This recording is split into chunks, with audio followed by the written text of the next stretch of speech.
Welcome to this Delft Stack tutorial video. In today's video, I'm going to show you how to view your saved places on Waze. Whether you're trying to quickly navigate to your favorite spots, or you simply want to keep track of all your important locations, this simple step-by-step guide will walk you through everything you need to know, even if you've never explored the map editor before. First, open your Waze app and log into your account. Once you're there, look for the grid icon with 9 dots in the top right corner. This is where you can access the full Waze menu and map editor.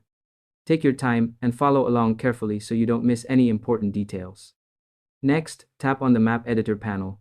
On the right-hand side, you'll see a few different options at the top. Locate the layer icon. This allows you to manage different types of map layers, including places, traffic, and hazards. Click on the layer icon to open the layer settings, and you'll see a list of map elements you can toggle on or off.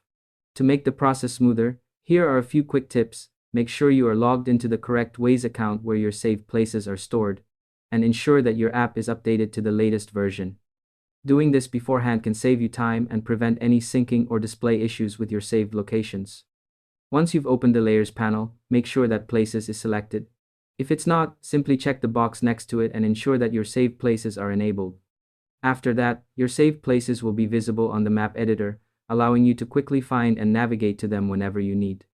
It's also a good idea to occasionally review your saved places to make sure everything is up to date and accurately labeled. This keeps your map experience smooth, organized, and reliable. And that's all there is to it. By following these simple steps, you'll be able to view all your saved places on Waze easily and efficiently. Thanks for watching this Delft Stack tutorial video, and I hope you found it helpful.